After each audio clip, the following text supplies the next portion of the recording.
Cusco was now left in the hands of Manco Inca and Pizarro's two younger brothers, Juan and Gonzalo. Manco Inca tried to get to work rebuilding his fractured and smallpox-ridden realm, but with Juan and Gonzalo now in charge of the city, the illusion of an equal alliance between the emperor and the Pizarros quickly shattered.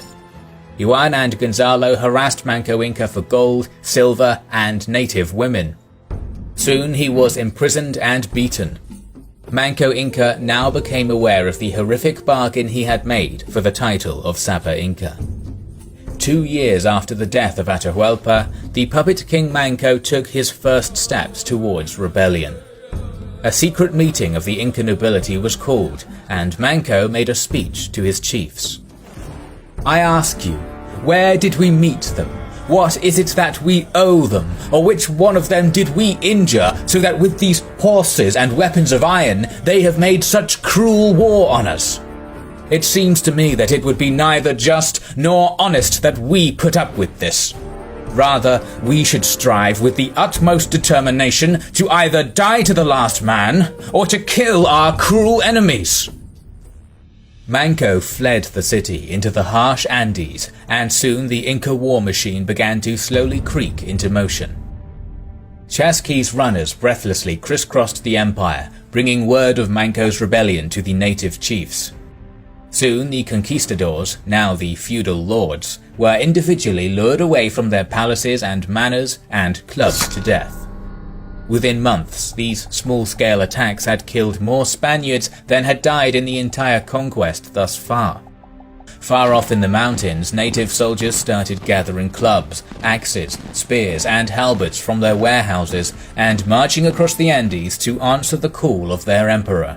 Like a giant blanket covering the hillsides, the immense legions of Manco converged on Cusco.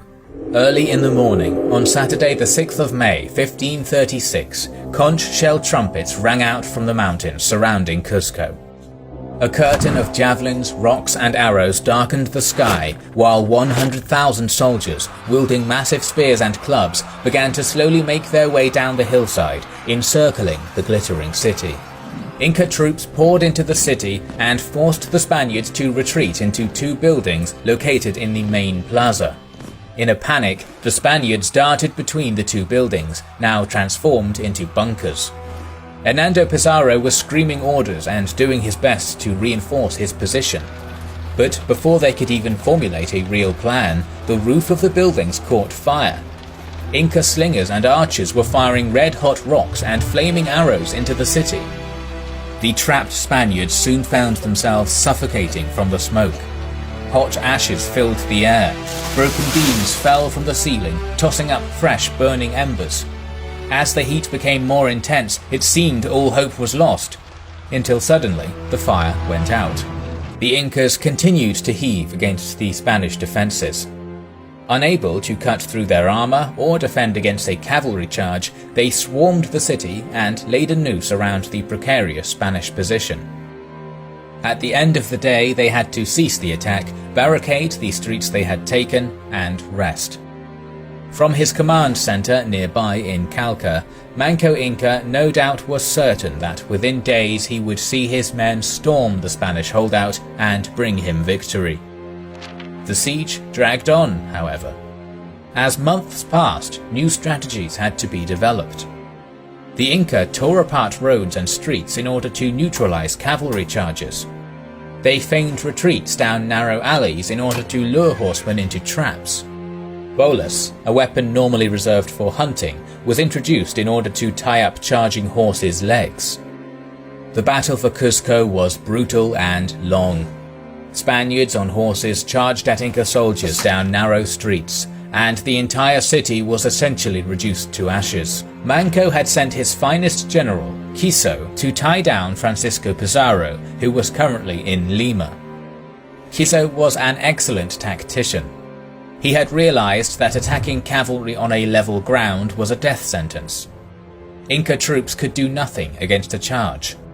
Instead, he would use the terrain against them, only meeting the Spanish on steep hills and mountains. There he would lure them into a tight pass, block the entrances with his troops, and rain boulders down on the horses. Francisco Pizarro started to panic. He had just sent more than 100 horsemen to their deaths at the hands of Quiso, and now had 100 Spaniards to defend Lima. Hearing of Quiso's unprecedented victories, Manco ordered him to proceed to Lima and destroy the city. Not to lay siege to it like he was doing back at Cuzco, but to destroy it. Lima was a Spanish city, founded near the coast to facilitate trade, and unlike Inca cities, it was built on a flat plain.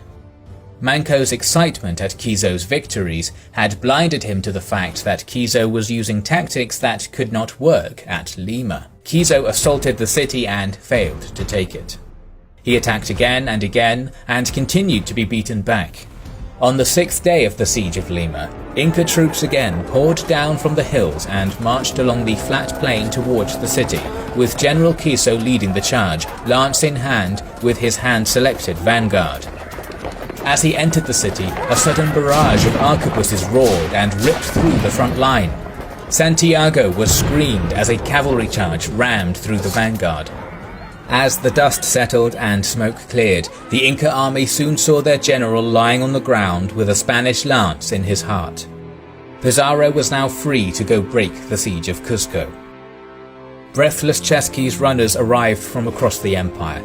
They brought unwelcome news to Manco. Quiso was dead, Pizarro was approaching, Diego de Almagro had returned from Chile, defeated but with a sizable army, and Spanish reinforcements were arriving from the north. His fortunes, only so recently extremely promising, had now taken a grim turn. He had lost, and he knew it. The 10-month-long siege of Cuzco was a failure. Manco assembled his chiefs and captains, and with a solemn voice he informed his people that he would cede his treasures, his home, his empire, and would retreat into the remote rainforest region of the empire called Vilcabamba. Manco waged an aggressive guerrilla-style campaign against the Spanish. His soldiers ambushed supply convoys, raided new towns, stole caches of weapons and horses, and then vanished back into the rainforest. His men learned how to ride horses, fire guns, and fashion Spanish weapons. But the population of Spaniards in Peru essentially doubled with each passing year. It became clear to Manco as he aged that survival was possible, but Tahuantinsuyu, a land of 4 parts together, would never be remade. His state would continue to survive in the rainforest.